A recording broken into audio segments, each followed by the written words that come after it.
Very good afternoon, everybody. As the MC has introduced, my name is Faudzy Asrafudeen. I'm the Director of Marketing and Market Development for the Malaysian Palm Oil Council.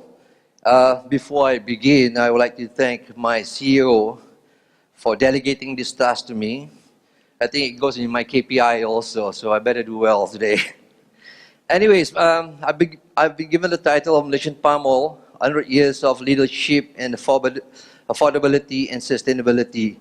And this morning, the 100 years achievement has been highlighted by a few of our delegates and our important speakers.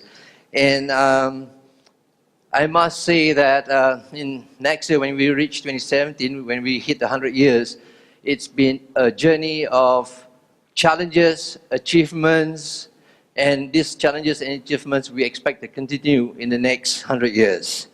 But despite all this, the industry has grown from strength to strength. It has faced adversities, it has created opportunities, and it has made the industry a global, recognizable leader in the production of oils and fats. For that, I think we should be proud of ourselves. Thank you. So, let me get the hang of this electronics. Okay, so my presentation today, we'll take an overview of the global oils and fats scenario. We'll look at the palm oil market as a market leader, its affordability and sustainability, and some marketing challenges and opportunities, and finally I'll give you my conclusion on that. We'll start with this chart of the global oils and fats requirement. It's very obvious that in the future, as you see, as we progress into the future, there is a linear growth in production, but there is an increased growth in the consumption. That tells you that there is going to be a gap. And this gap needs to be covered.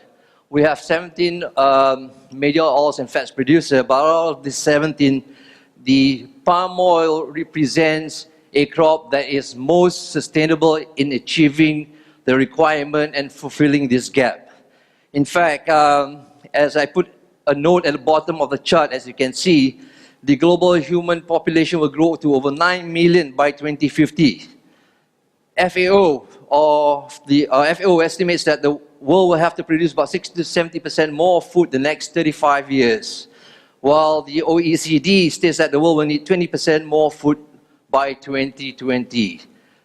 There is a food security issue here, and to overcome this food security issue, you have to look at a crop that's going to give you the highest yield while retaining its sustainability. And this crop has always been, palm oil has always been positioning itself as the crop that could fulfill this requirement. For this particular chart, I'm highlighting the fact that in 2016, this year, while consumption will continue to increase, the production for this year is expected to decline. And this is because of the weather phenomena that we had faced earlier this year.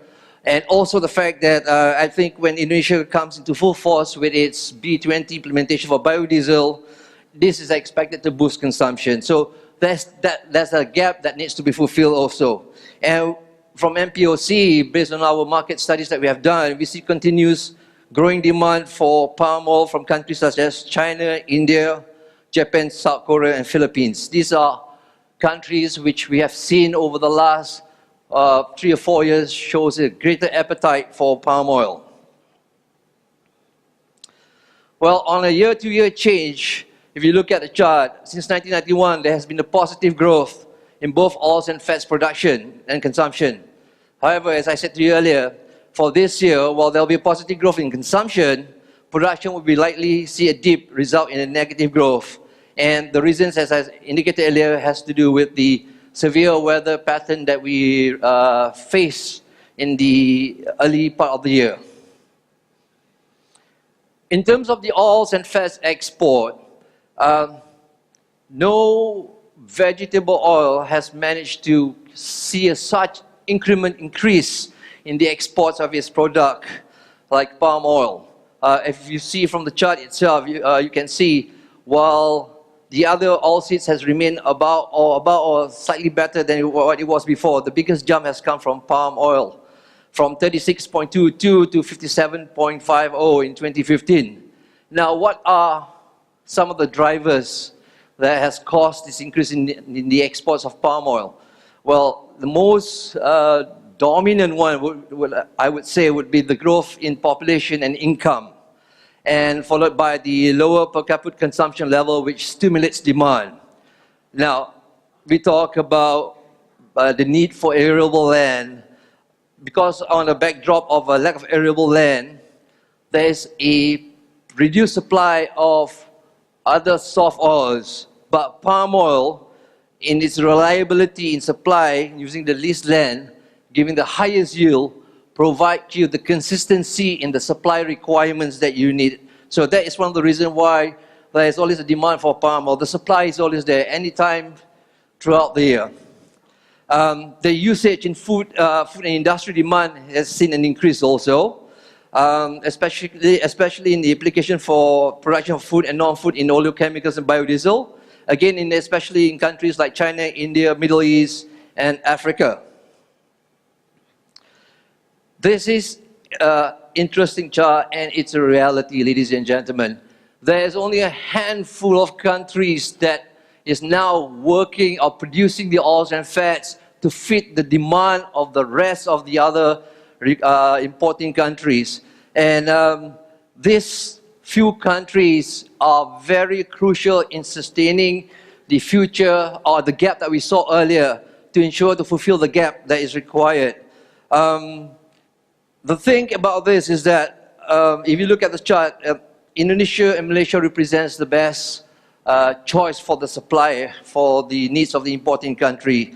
The others being a soft oil and is always subject to seasonal whims and fancy, the consistency in the supply might not be as regular as compared to palm oil. Palm oil, the consistency of supply will be there. And as I said, because of its yield factor, the volume of the production from these two countries for this particular crop will signify a confidence in the consumers in terms of the supply requirement. So we now look at palm oil as a market leader.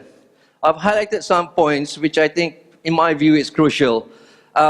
We started becoming a market leader in the production of oils and fats in 2004 when we outproduced soybean. Today, it is the single largest produced crop, vegetable oil, sorry. It's the single largest exported vegetable oil, and it is the most consumed oil in the world with more than 30% share. Being a perennial crop, supply is never an issue. Its productivity is always a plus factor, being able to produce 11 times more than soybean, 10 times more than sunflower, and 7 times more than rapeseed. And it's achieved, and this is very crucial because of the issues of sustainability, land requirement. It is achieved with the lowest amount of land required to plant. And a criteria which is always a factor in the decision making of the consumers is that it is affordable. It is affordable, and it complements the other soft oils in the production and manufacturing of oils and fats, foods and non-food. Now, if we look at the average annual growth in comparison to the other competing oils, palm oil represents a 7% annual growth as compared to rapeseed, which is about 4.6, 4.5 for soybean oil, and sunflower at 3.5. And its growth has been has been supported by the increase in production in the two countries. And of course, Indonesia will take the lead because it has the bigger land to increase the production capacity that it's able to do. In terms of yield, I think everybody is aware about this, and I has mentioned it a bit earlier. What's interesting is that if you look at palm, if you divide it as a fruit, as the seed, and as a fruit oil, in both category, it is a product which produces higher yield than the rest of the other competing oils.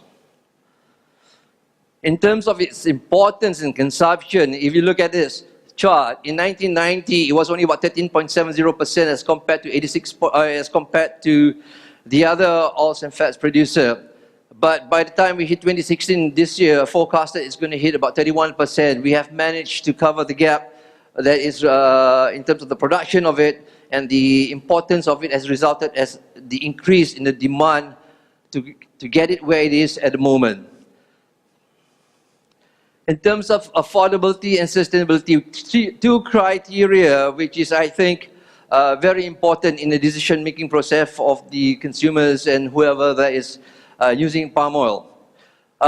Price has always been a factor when you are trading, and you tend to look for the most competitive price for a product which gives you a bigger multitude of advantages. So if you compare palm to soybean, and in fact if you compare to palm to the rest of the other soft oils, as shown in the chart, you can see it has been very, very affordable and very, very competitive as compared to the rest. And don't forget, as I said, its application is in the multitude. You can use it in food and non-food, and that gives it a advantage as a complementary crop that can complement the other soft oils. Just a short note here that says price relationships among the various oils also impacting purchasing decision, as I mentioned earlier. The premiums that we have seen this year for rapeseed, sunflower, cottonseed have increased in recent months, reflecting a tighter supply. As a consequence, price-sensitive buyers are switching to palm oil as a more affordable and viable alternative oil.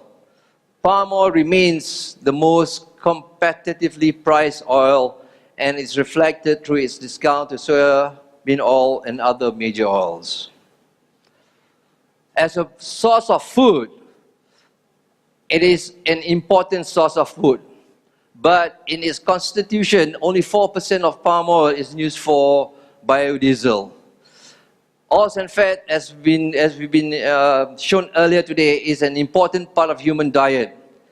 WHO recommends 30% of energy requirements of human to be obtained from oils and fats, which is equivalent to about 22 to 24 kg oils and fats per capita. There are countries around the world right now, as we have the opportunity to visit a few, which shows below the annual average of consumption, and these countries represent good potential countries to increase the intake of oils and fats, especially for palm oil, given, as I said to you earlier, its multitude use of in the food and non-food, and its affordability. In terms of its derivatives, as a source of food, it represents 72% of the global food security, while oleochemical represents 22%, biofuel is 4%. Now, there's the renewable energy source, which is still untapped, and we believe this could be a bigger contributor that palm oil can seize on the global scene. Sustainable, the ultimate sustainable oil. We hear every day about sustainable, about land usage, about encroaching of lands, things like that. But the reality is this: if you look at the total agriculture, global total agriculture area, which is about 5 billion hectares, oil palm only constitutes about 0.31%, oilseeds about 5.25%, and the biggest culprit in terms of using the distribution of agricultural land and livestock, which is unsustainable, is livestock. It represents a bigger chunk of the usage of agricultural land. In terms of agri-emission, is 15% of global emission. Oil palm emission is about 0.0195% of global emission, but oil palm is also a CO2 remover. The biggest demon when it comes to fuel emission also is fossil fuel, with an emission of 33 billion tons of CO2, which accounts for 50% of the annual global emission. So it's not us, it's the other one. Now, the importance of palm oil, we have talked about the importance of palm oil in the global sense, but in Malaysia itself, it presents a very significant contributor. It represents agriculture share of GDP in 2014 is about 9.2%. It contributes to about 4.3% GDP. It forms 47% of the agricultural contribution to GDP. It is a significant contributor and significant socio-economic tools for the nation. Now, we talk about population growth as drivers, but we did a little bit of a review or study on this, that based on population growth from 2025 to 2080, with that population growth, we did a projected an additional palm oil to be supplied by Malaysia would be, as you see in the figures, about 2.7, 5.3, and 7.7. Now, as a comparison for cultivation, we would only require 0.7% of land for cultivation, 1.4 million hectares, and 2.1 over the spread of that time period. Now, if you decide to remove palm oil from the equation and you want to go for rapeseed, sunflower, and soybean oil, this is what you're going to face. You're going to face bigger land usage, as you can see in the chart, and from the three crops, ranging from 4.5 to 7.2 for the three crops in 2025, to a high of 13.4 to a high of 21.6 in 2080. You'll use more land. You'll need to cultivate more land. But if you cannot fulfill the yield factor, it's no use. So it's a significant signal to us that palm oil will continue to remain as a crop that will provide the necessary needs to the global oils and fats requirement on, and this is critical to note, on the least arable land use. Talk about sustainability. From the time that the government had decided to look at palm oil as a crop that is going to be cultivated as a key crop for the nation, sustainability has always been on their mind. They could have gone out and cleared the whole forest if they wanted, but they didn't. They had a vision. They had an idea what needs to be done, and over the years, they have adopted a very stringent regulation to ensure that sustainability becomes part and parcel in the progress for growth. Now, among our companies, our local companies have also adopted this type of approach. We take a look at Golden Hope in 1985, when they started zero burning practices. This was the wave before RSPO was formed. In 1992, it was admitted into the United Nations Environment Programme's Role of Honor for Environmental Achievement during the Rio Earth Summit. Even the RSPO had used it as part of their guidance criteria in formulating their principles. What I'm trying to get is this, ladies and gentlemen. Sustainability is not a new issue to us. We have been going through it, and each year that we progress, we tend to try to make it better. And to prove it, we were the first company which was first to get the RSPO certification. And today, we have our own certification, which is the MSPO, which is Malaysian Sustainable Palm Oil. And Malaysia is committed to sustainability by setting up its Palm Oil Certification Council to implement the standards. So we are not sitting on our laurels and doing nothing, we are improving. We're improving every day. But we do it with a sense of fairness in the objective that we want to do, that everybody involved in the plantation should have equal opportunity to be able to be sustainably produced. Now, as recent as 2 weeks ago, Sime Darby has come up with its own responsible agriculture charter to be implemented in all its plantation. And its charter's commitments are to human rights and social development, environment, corporate integrity. So, you know, we lead. Malaysia leads. And I think the cue is to the other side of the coin is that before you decide into implementing a new set of rules or regulation, look on the whole structure of it. That means get us involved into the discussion mode of it. Now, research and development has been a criteria in our progress in the 100 years that we have done. MPOB has done a tremendous job in its research and development in yield, product development, formulation, all that. It's also now looking at the way how to do smart irrigation. Water is an issue and is a future issue. And water is a necessity for the oil palm crop. So there has been some studies that's been taking place. I've highlighted this because I think it's a critical factor that we cannot overlook, that we must consider in the future. And based on some experiments that has been done by MPOC, we can see that with proper irrigation, the yield of the crop improves much better. So this is something that we cannot ignore, and we must always look into it. Let's look at market challenges and opportunities. Boycotts are the challenges. I think as long as we remain a demand factor for the consumers and a threat to others, there's bound to be some sort of action against us. We saw it recently, about 2 weeks ago, with one of our local companies.